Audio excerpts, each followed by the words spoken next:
So over here you can see that I have a blank file right here, and then what you can do over here is go to graphics right here, and once you go around onto graphics, then you can add in different graphics right here. There's like frames, as you can see right here, there's like other frames right here, there's like show all, and there's different type of graphic collections that you can actually add in, as you can see.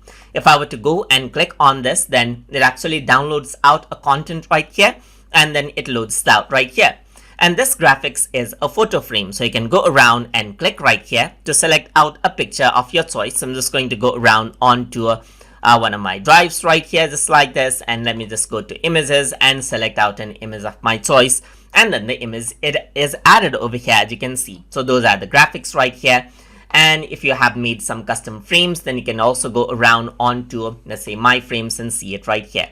On the top, you can see that frames is here, but there's different type of things that you can bring in, like backgrounds, as you can see right here. You can just click and drag it out, and then from the server, it downloads out that particular effect over here, and then that is that. So here you can see that you can sort it out everything by color, as you can see right here, and so forth. So you can go around over here and see that there's different options right here. So there's graphics, as you can see, there's background. So let me just go around into graphics, and there's these type of graphics, as you can see right here. You can go around and select out and filter the graphics out that you can see over here as well. So there's like this element graphic, you can simply click and drag it out and keep it over here as well.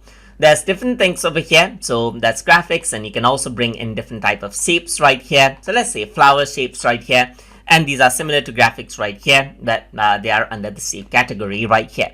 You can go around onto text over here as well. So let me just go around over here, text, and here you can see different type of text that you can bring in as well. So you can go around and then click and drag this out, and that text style is here, and you can go around, double click on it, and type in your own text right here and replace it out over here as well. So the style is still there. You can go around over here, and then you can see that there's background, frame, graphics, shapes, and text right here, which you can apply out. You can add those out onto the Photoshop Elements working area, just like that, when you're working with expert mode in the application. So I hope you guys learned something as always. And as always, please like, comment, share, and subscribe.